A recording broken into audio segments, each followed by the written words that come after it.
नमस्कार, प्रणाम, आदाब। कोविड-19 के प्रादुर्भाव की वजह से आज विद्यार्थी शाला में प्रत्यक्ष अध्ययन अनुभव लेने से वंचित हैं।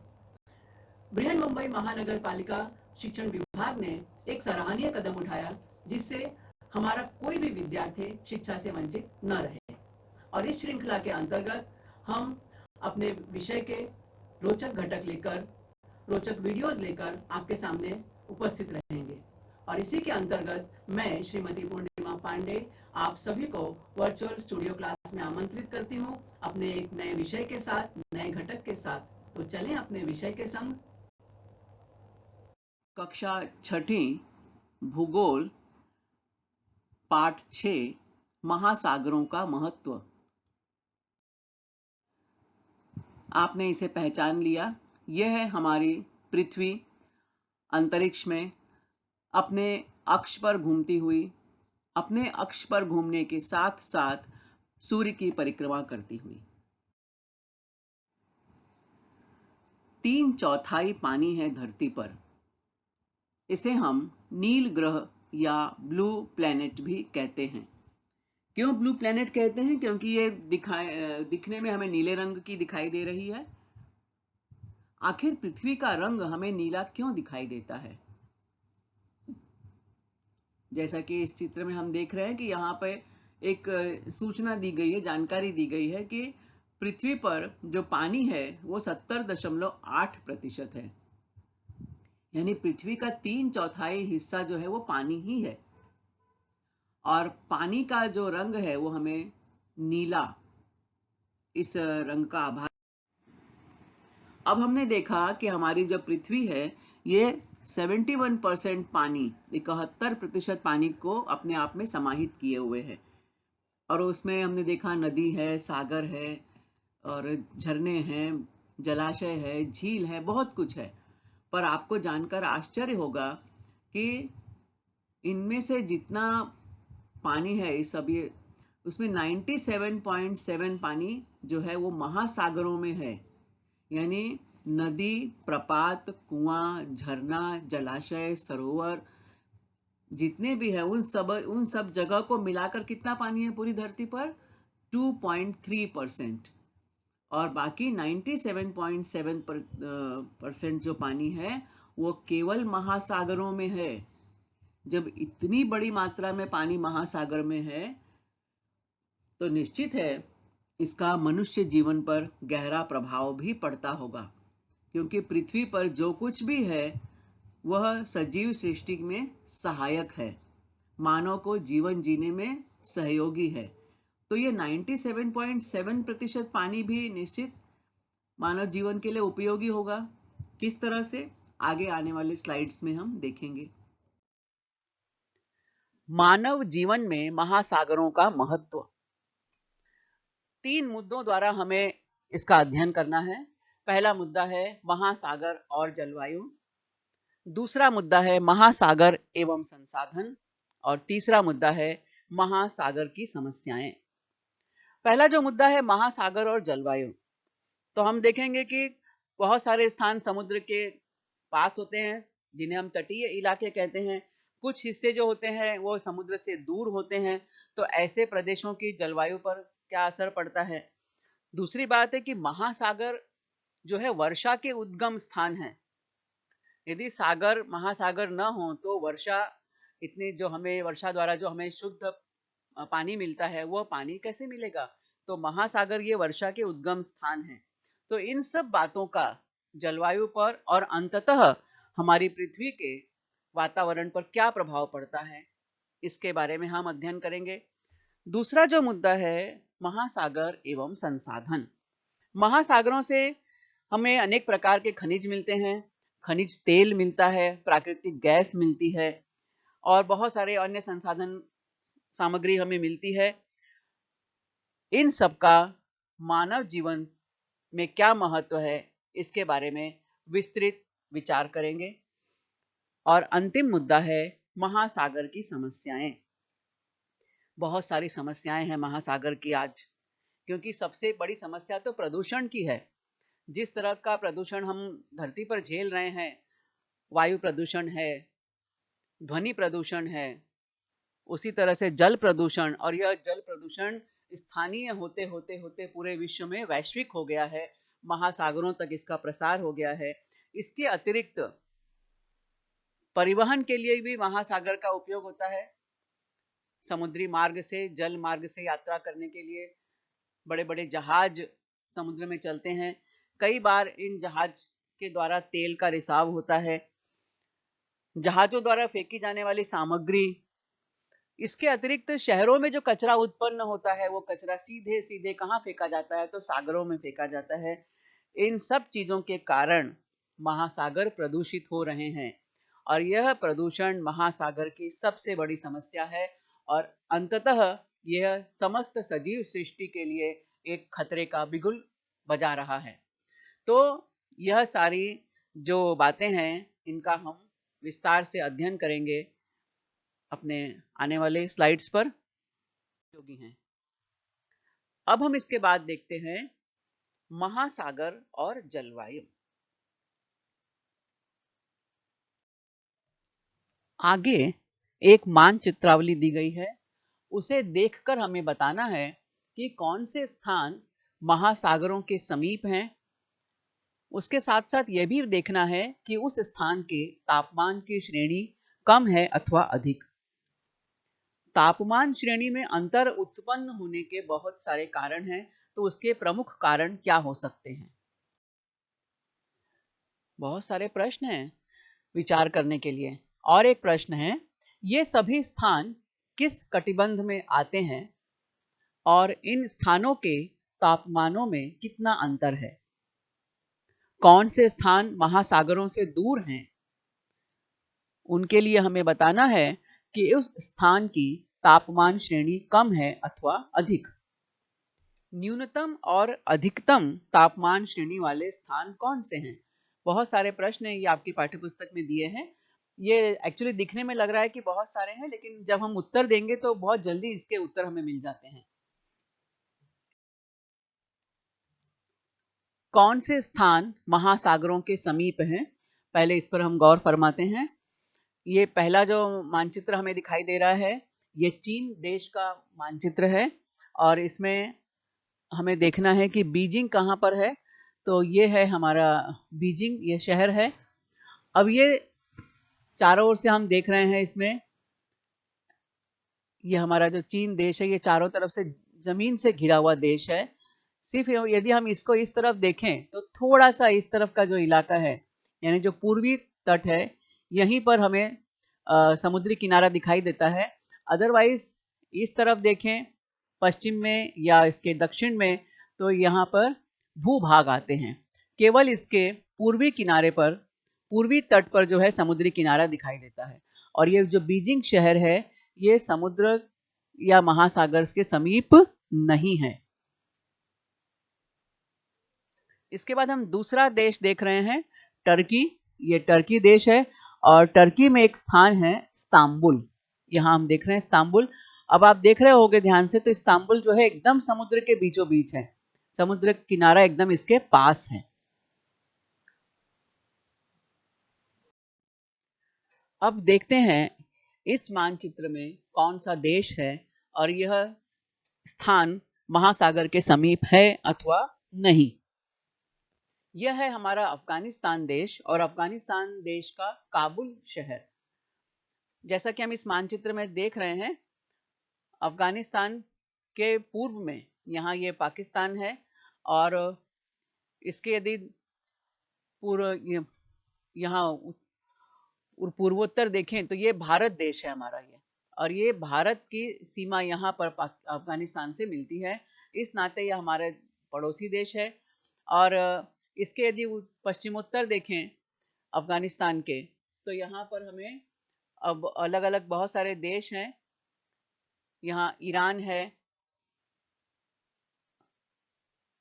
तजाकिस्तान है, ऐसे कई सारे देश हैं उसके। तो देखा जाए तो मूल रूप से अफगानिस्तान लैंडलॉक कंट्री है। लैंडलॉक कंट्री मतलब ये चारों तरफ भू प्रदेशों से घिरा हुआ है, कोई भी सागर अथवा महासागर इसके पास नहीं है। अगला देखते हैं हम, ये है हमारा संयुक्त राष्ट्र अमेरिका। बहुत ही बड़ा क्षेत्रफल इस देश को मिला हुआ है, बहुत बड़ा भूभाग है इस देश के पास, और 3 तरफ से ये जमीन, ये जो है वे समुद्री से जल से भरा हुआ है, घिरा हुआ है ये। और इसमें एक शहर है यहाँ पर, न्यूयॉर्क, हम देख रहे हैं यहाँ पर। तो न्यूयॉर्क जो शहर है ये समुद्र के पास है। अगला मानचित्र हम देखें, यह मानचित्र है, पुनः यह संयुक्त राष्ट्र अमेरिका का मानचित्र है, और इसमें जो जो स्थान हम देख रहे हैं वो है डेनवर। अब डेनवर स्थान जो देख रहे हैं ये देश के बीचों बीच का स्थान है, इसका मतलब ये समुद्र से दूर है। अगला जो राष्ट्र है वो है इराक, और इराक भी ये लैंडलॉक कंट्री है एक तरह से। यहाँ पर केवल जो इसका हम यहाँ दक्षिण पूर्व वाला हम इलाका देख रहे हैं ये समुद्र के पास है, बाकी इसके सारा जो क्षेत्र है ये लैंडलॉक कंट्री है। इसके एक तरफ हम देख रहे हैं ईरान है, तो एक तरफ टर्की है, एक तरफ सीरिया है, और नीचे हम देख रहे हैं सऊदी अरेबिया है। तो केवल यहाँ पर जो इसका दक्षिण का जो किनारा दिखाई दे रहा है, यहाँ पर थोड़ा सा हमें समुद्री किनारा दिखाई देता है। लेकिन बगदाद जो है ये शहर इराक देश के बीचों बीच स्थान है, इसलिए यह स्थान समुद्र तट से दूर है। अब इस मानचित्र में देखें, यह है दुनिया का बहुत ही मशहूर देश स्पेन। स्पेन मशहूर है अपने फुटबॉल के लिए, और स्पेन देश में ये एक स्थान है मैड्रिड। अब देख रहे हैं कि यूं तो स्पेन के पास अच्छा खासा समुद्री किनारा है, ये देख रहे हैं हम यहाँ पर इस तरह से ये समुद्री किनारा है, लेकिन जो मैड्रिड ये स्थान है ये देश के बीचों बीच है, जो कि समुद्र तट से दूर है। अब हम फिर से देखते हैं कि ये जो हमारे स्थान हैं ये किन देशों में है। ये बीजिंग चीन देश में है, और यहाँ का अधिकतम तापमान है 18.4 डिग्री सेल्सियस, न्यूनतम तापमान है 8.4 डिग्री सेल्सियस, और तापमान श्रेणी यानी तापांतर है 10 डिग्री सेल्सियस। उसी तरह से हम इस्तांबुल में देखते हैं, ये इस्तांबुल जो है ये टर्की या तुर्की में है, अधिकतम तापमान 18.0 डिग्री सेल्सियस और न्यूनतम 10 डिग्री सेल्सियस, तापांतर 8 डिग्री सेल्सियस। तो आपको पूछा गया है ना कि ये तापांतर कहाँ पर कम है कहाँ ज्यादा है, उसके आधार पे कुछ प्रश्न हमारे सामने हैं। ये इस्तांबुल, तो अभी हमने देखा इसमें कि इस्तांबुल जो है वो तो महासागर के पास है। इस स्थान की तापमान श्रेणी कम है या अधिक, तापमान में अंतर कितना है, बहुत ज्यादा है या कम है। तो इन दो स्थानों के कंपेयर में देखें तो बीजिंग में जो तापमान श्रेणी है 10 है, यानी यहाँ अंतर ज्यादा है, और यहाँ इस्तांबुल में अंतर कम है, तापमान श्रेणी कम है। अगला जो हम देख रहे हैं स्थान वो है स्पेन। स्पेन में हम देख रहे हैं न्यूनतम तापमान है 9 डिग्री सेल्सियस और अधिकतम तापमान है 19 डिग्री सेल्सियस, और तापमान श्रेणी कितनी है, तापमान श्रेणी भी अधिक है, 10 है। अब हम देखते हैं संयुक्त राष्ट्र अमेरिका के न्यूयॉर्क में। न्यूयॉर्क में क्या है, अधिकतम तापमान कितना है न्यूयॉर्क में 16.3 डिग्री सेल्सियस और न्यूनतम है 8.3 डिग्री सेल्सियस। अब यहाँ भी तापांतर कम हो गया, 8 डिग्री सेल्सियस हो गया। पुनः हम देख रहे हैं कि स्पेन में मैड्रिड में तापमान श्रेणी 10 है और न्यूयॉर्क में तापमान श्रेणी 8 है। इसका मतलब जो न्यूयॉर्क में तापमान श्रेणी कम है। अब आप लोग विचार करते चलो कि ये कम क्यों हो रही है तापमान श्रेणी, किसी जगह पर किसी जगह पर अधिक क्यों हो रही है। एक ऑब्जर्वेशन से आपको अपने आप थोड़ा सा समझ में आने लगेगा। पुनः हम देखते हैं यहाँ पर डेनवर में संयुक्त राष्ट्र अमेरिका, यहाँ जो है अधिकतम तापमान कितना है 16.2 डिग्री सेल्सियस और न्यूनतम तापमान है 2.2 डिग्री सेल्सियस, तापमान श्रेणी 14 डिग्री सेल्सियस। बहुत ज्यादा है तापमान श्रेणी, यानी तापमान में अंतर बहुत ज्यादा है। अफगानिस्तान में 14.7 डिग्री अधिकतम तापमान और न्यूनतम तापमान 5.2 डिग्री सेल्सियस। तापांतर यहाँ भी अधिक है 9.5 डिग्री सेल्सियस।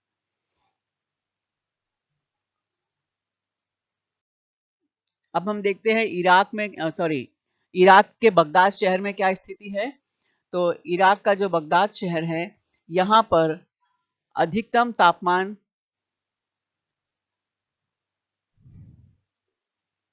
30.4 डिग्री सेल्सियस और न्यूनतम तापमान है 14.7 डिग्री सेल्सियस। तापमान श्रेणी यहाँ भी बहुत ज्यादा है 15.7 डिग्री सेल्सियस। अब हमने देखा कि कुछ स्थानों पर तापमान श्रेणी 8 डिग्री सेल्सियस है, कहीं पर 10 है, कहीं 15 है, कहीं 14 है। इसका कारण कुछ आपके दिमाग में आया क्या? ये है डेनवर, न्यूयॉर्क, मैड्रिड स्पेन में, इस्तांबुल टर्की में, इराक बगदाद, काबुल अफगानिस्तान और बीजिंग चीन में। ये जो सभी स्थान हमने देखे, इसमें हमने देखा कि कुछ स्थानों पर तापमान श्रेणी 8 डिग्री सेल्सियस थी और कुछ जगहों पर 10, 14, 9 इस तरह से हिसाब किताब था। तो एक जनरल ऑब्जर्वेशन से हमें समझ में आता है कि जो स्थान महासागर के पास थे, समुद्र के पास थे, जैसे इस्तांबुल और न्यूयॉर्क, हम देख रहे हैं इस्तांबुल ये जो है, इसके पहले आपने देखा था मानचित्र में स्पष्ट दिखाई दे रहा था कि एकदम समुद्र के पास, उसी तरह से न्यूयॉर्क भी ये समुद्र के पास। तो ये दो स्थान जो थे यहाँ की तापमान श्रेणी कम थी और बाकी जो स्थान जो समुद्र से दूर हैं, जैसे बीजिंग हो, चाहे काबुल हो, चाहे बगदाद हो, मैड्रिड हो, ये जो भी स्थान समुद्र से दूर हैं वहां तापमान श्रेणी अधिक थी। अब दूसरा महत्वपूर्ण प्रश्न है कि यह सभी स्थान किस कटिबंध में आते हैं। हमने इसके पहले पाठ में जब हमने वायुदाब का अध्ययन हम कर रहे थे तो हमने कुछ जानकारी कटिबंध के बारे में ली थी। ये जो कटिबंध है ये है समशीतोष्ण कटिबंध, यानी ये 30 डिग्री से लेकर 40 डिग्री अक्षांश के बीच के स्थान है ये। तो इस तरह हम देखते हैं कि पृथ्वी पर विभिन्न स्थानों के तापमानों में अंतर पाया जाता है। कहीं पे बहुत प्रखर तेज धूप है, कहीं पे अच्छी खासी बारिश होती है, कहीं पे बर्फ गिरती है और इसके अलावा औसत, अधिकतम और न्यूनतम तापमानों में भी अंतर पाया जाता है। कहीं पर न्यूनतम और अधिक तापमान में बहुत ज्यादा अंतर है, कहीं पर अधिकतम और न्यूनतम तापमान में अंतर कम है। ये स्थितियां हमें पृथ्वी पर देखने को मिलती हैं। क्यों होती हैं ये स्थितियां? ऐसा थोड़ी नहीं कि भगवान ने हमें ऐसा बना दिया, हमें ऐसा हो गया, ऐसा नहीं है। भूगोल में, विज्ञान में, गणित में कोई भी स्थिति जो है ऐसे अनुमान पर नहीं होती, उसके स्पष्ट कारण होते हैं, वैज्ञानिक कारण होते हैं, भौगोलिक कारण होते हैं।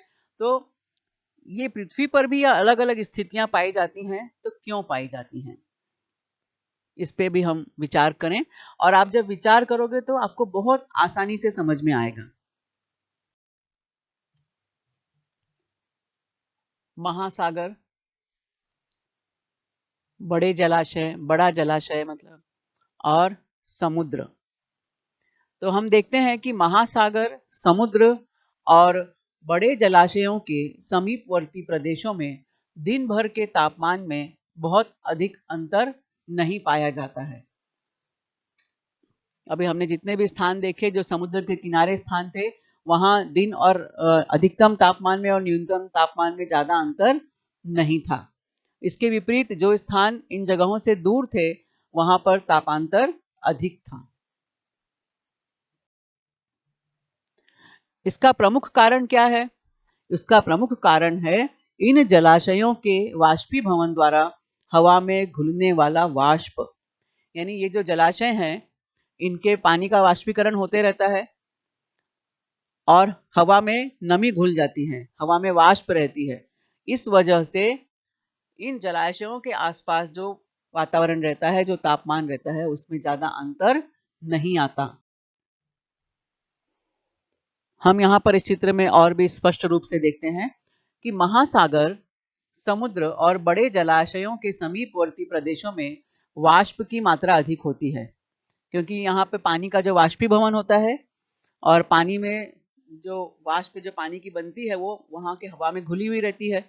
इसलिए इन प्रदेशों के आसपास जो भी महासागर के पास का जो स्थान है, समुद्र के पास का जो स्थान है, या जलाशयों के पास का स्थान है, नदी है, तालाब है, बड़े बड़े बांध है, इनके पास का जो स्थान है वहां पर वाष्प की मात्रा अधिक होती है, क्योंकि सतत इस पानी का वाष्पीकरण होते रहता है।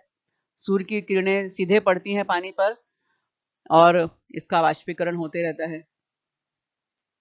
हवा में स्थित यह वाष्प जमीन से निकलने वाली उष्णता को सोख लेता है। जो हवा में ये वाष्प है, जमीन से जो गर्मी निकलती है, क्योंकि जमीन भी हमारी गर्म होती है ना, जब सूर्य की किरणें पड़ती है तो केवल पानी नहीं गर्म होता है, धरती के जो ऊपर जमीन है वो भी गर्म होती है। तो उस जमीन से जो गर्मी निकलती है, उस गर्मी को यह वाष्प जो है सोख लेती है। इसलिए तटीय क्षेत्रों में तापमान सम रहता है। सम रहता है मतलब न ज्यादा गर्मी होती है न ज्यादा ठंडी होती है। अगला महत्वपूर्ण मुद्दा है महासागर और जलवायु।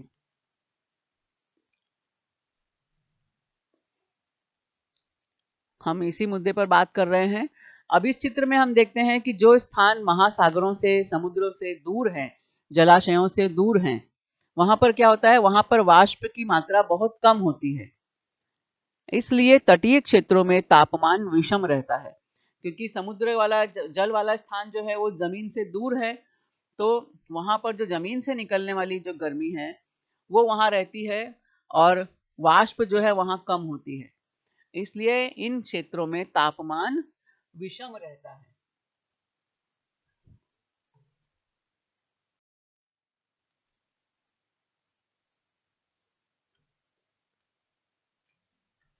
ये हमारा विश्व का मानचित्र है। इसमें हम देख रहे हैं ध्रुवीय प्रदेश, ये जो ऊपर अलग पट्टी से दर्शाया गया है, ये हमारे ध्रुवीय प्रदेश हैं, पोलर रीजन। ये उत्तरी ध्रुव और ये जो है दक्षिणी ध्रुव। अब इस मानचित्र में हम देख रहे हैं शीत कटिबंधीय प्रदेश। ये जो सारे क्षेत्र हैं ये शीत कटिबंधीय फ्रिजिड जोन में आते हैं, शीत कटिबंधीय देशों में आते हैं। तो इन प्रदेशों में, ध्रुवीय प्रदेश हो चाहे शीत कटिबंधीय प्रदेश हो, यहाँ पर भूभाग और पानी ठंडे रहते हैं। क्यों ठंडे रहते हैं? क्योंकि सूर्य की किरणें यहाँ पर तिरछी पड़ती हैं। हमने इसके पहले के पाठों में देखा है, जब हमने ग्रहण के बारे में जानकारी ली थी, जब हमने वायुदाब के बारे में पढ़ा था, तो हमने देखा था कि हमारी पृथ्वी का आकार गोल है और उस वजह से क्या होता है कि सूर्य की किरणें ये विषुवत रेखा के आसपास तो सीधी पड़ती हैं, लंबवत पड़ती हैं, लेकिन जैसे जैसे हम विषुवत रेखा से उत्तरी ध्रुव की ओर चलते हैं या विषुवत रेखा से दक्षिणी ध्रुव की तरफ आते हैं, सूर्य की किरणें तिरछी होती जाती हैं। फलस्वरूप उनकी तीव्रता कम होती है और इन प्रदेशों में गर्मी कम पड़ती है। इसलिए इन प्रदेशों में भूभाग और पानी ये दोनों ठंडे रहते हैं। अब यह है उष्ण कटिबंधीय प्रदेश। विषुवत रेखीय प्रदेश में सूर्य की किरणें लंबवत पड़ती हैं, इस कारण इस क्षेत्र में भूभाग और पानी अधिक गर्म होते हैं। भूभाग और पानी के तपने में उत्पन्न होने वाले इस अंतर के कारण पृथ्वी के वायुमंडल की हवा भी असमान रूप से गर्म होती है। अब ये तो स्वाभाविक है, जब ये ध्रुवीय प्रदेश है, यहाँ पानी ठंडा है, जमीन ठंडी है, तो यहाँ के आसपास की इस परिसर की हवा भी ठंडी रहेगी। और जो ये प्रदेश है जहाँ पे जमीन गर्म है, पानी गर्म है, वाष्पीकरण हो रहा है, गर्मी अधिक गर्मी हो रही पड़ रही है, तो निश्चित है यहाँ की हवा भी गर्म रहेगी इस क्षेत्र की। तो पृथ्वी पर यह तापमान में जो अंतर है, कहीं पर एकदम कम तापमान है, कहीं पर एकदम ज्यादा है, और इसी के कारण जो पृथ्वी के वायुमंडल की हवा है वह भी असमान रूप से गर्म होती है, यानी कहीं पे ज्यादा गर्म होती है, कहीं कम होती है, कहीं ठंडी होती है।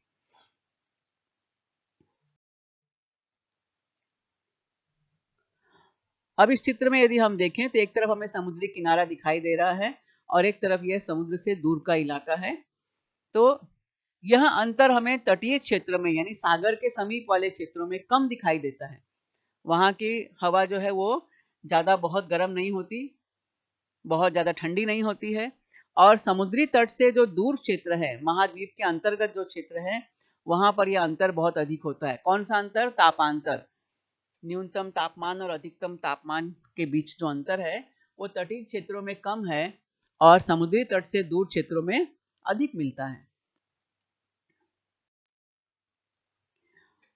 अब इसके कारण क्या होता है?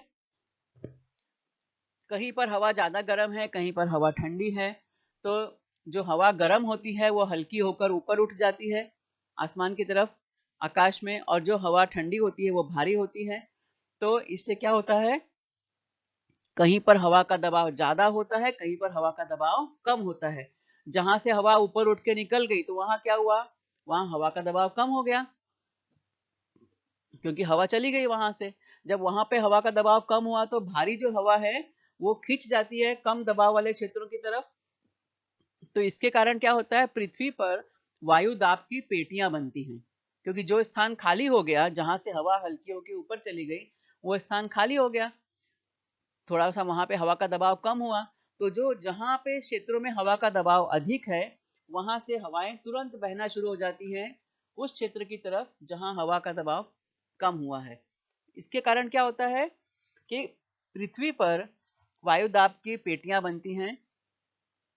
ये पेटियां बनती है मतलब क्षेत्र बनते हैं।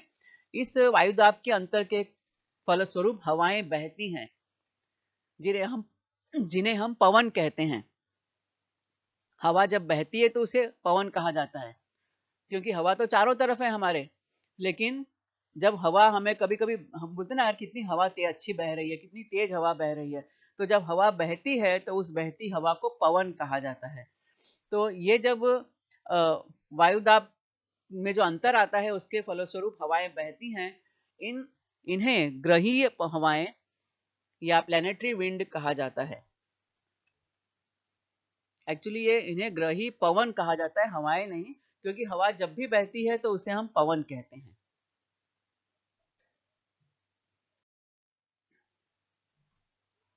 इन हवाओं के कारण महासागरों में जल की धाराएं उत्पन्न होती हैं। जो ये पवन बहते हैं, इन पवन के कारण क्या होता है? महासागर पर भी इसका असर पड़ता है। अब आप देखते चलो कि सृष्टि में हर एक चीज एक दूसरे से जुड़ी हुई है, कनेक्टेड है। कोई भी चीज एक दूसरे से अलग नहीं है। जहां तापमान बढ़ा वहां पर हवा गर्म हुई, हल्की होकर ऊपर उठ गई, तो वायु दाब कम हो गया। वायु दाब कम हो गया, ज्यादा हो गया, उससे क्या फर्क पड़ गया? हवाओं में एक तरह से बहने की, हवा के बहने की गति फर्क पड़ गई उसकी वजह से। अब इन हवाओं के कारण जो वायु दाब की पेटियां बनी, उनके कारण और क्या प्रभाव पड़ रहा है कि महासागरों में जल की धाराएं उत्पन्न हो जाती हैं। अब ये कैसे होती हैं, चलो देखते हैं। इसके बारे में वैसे हम पिछले पाठों में पढ़ चुके हैं, फिर भी यहाँ पर एक पुनरावर्तन करते हैं। यहाँ पर हम देख रहे हैं, हमें यहाँ पर कुछ चित्र दिखाई दे रहा है। Warm currents bring warm water from the equator. ये जो समुद्र में धाराएं, जल की धाराएं उत्पन्न हो जाती है, मतलब धाराएं तो वैसे भी रहती है, पानी की धारा जो होती है, लेकिन यहाँ पर हम जब भौगोलिक टर्म्स में बात करते हैं तो दो तरह की धाराएं होती हैं, उष्ण जलधारा और शीत जलधारा। अब उष्ण जलधारा जो होती है वो क्या होती है? उष्ण मतलब गर्म और शीत मतलब ठंडा, ये तो हम समझ रहे हैं। उष्ण धाराएं सदैव शीत प्रदेशों की ओर बहती हैं, यानी गर्म जल धाराएं जो है वो ठंडे प्रदेशों की ओर बहती हैं, और शीत धाराएं यानी ठंडी जल धाराएं सदैव उष्ण प्रदेशों की ओर बहती हैं। तो ये हमने देख लिया। तो शीत धाराएं कहाँ से आती हैं? ध्रुवीय प्रदेश से। ये हमने देखा था, हमारा दक्षिणी ध्रुव है और ये ऊपर उत्तरी ध्रुव का इलाका, तो ये भूभाग ठंडा रहता है। तो यहाँ जो धारा है समुद्र की वो कैसी है? ठंडी जल धारा है। तो ये ठंडी जल धारा ध्रुवीय प्रदेश से विषुवत रेखा की ओर बहती हैं, यानी ऊपर से ये धाराएं नीचे की ओर आती हैं, और उष्ण धाराएं, गर्म जल धाराएं विषुवत रेखा से ध्रुव प्रदेशों की ओर बहती हैं, यानी ठंडे प्रदेशों की ओर बहती हैं। ठीक है। अब इससे क्या होता है? इस कारण और एक चीज होती है, फिर से हम देखेंगे। ये आपकी पाठ्य पुस्तक का ही मानचित्र है। इसमें हम देख रहे हैं ये हमारा विषुवत रेखीय प्रदेश, विषुवत रेखा है, ये हमारा ध्रुवीय प्रदेश। अब जो लाल रंग से दिखाई गई हैं, यहाँ पे देखो संकेत दिया हुआ है उष्ण जल धाराएं हैं, और जो नीले रंग से दिखाई गई हैं वो शीत जल धाराएं हैं।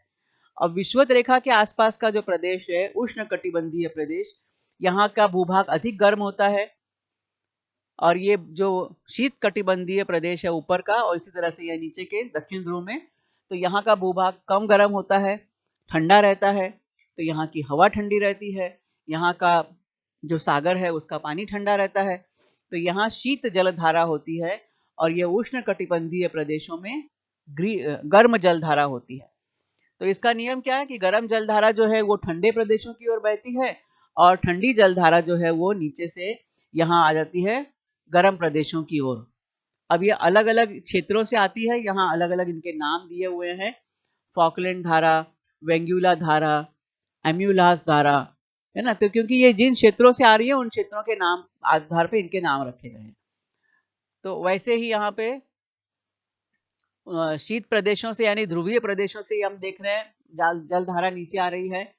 तो ये अलग अलग जल धाराएं हैं, उष्ण जल धारा और शीत जल धारा। तो अब जो गर्म जल धारा है वो ठंडे प्रदेश में गई, यानी ठंडा प्रदेश जो था वो थोड़ा वहां का पानी गर्म हो गया। अब जो ठंडे प्रदेश की जल धारा गर्म प्रदेश में आई, तो जो गर्म प्रदेश था यहाँ की जल धारा थोड़ी थोड़ी ठंडी हो गई। तो इस कारण क्या होता है कि पृथ्वी का जो तापमान है, जो पृथ्वी की गर्मी है, वो फिर से सारी जगह पे समान रूप से बंट जाती है, फैल जाती है। क्योंकि अभी हमने देखा कि ये उष्ण कटिबंधीय क्षेत्र है इतना ये, तो यहाँ की गर्म जल धारा बही ना पूरे विश्व में, तो जब यहाँ की गर्मी दूसरी जगह पर गई तो वो स्थान भी गर्म हुआ, थोड़ा सा वहां की जल धारा गर्म हुई। तो इस तरह से हम देखते हैं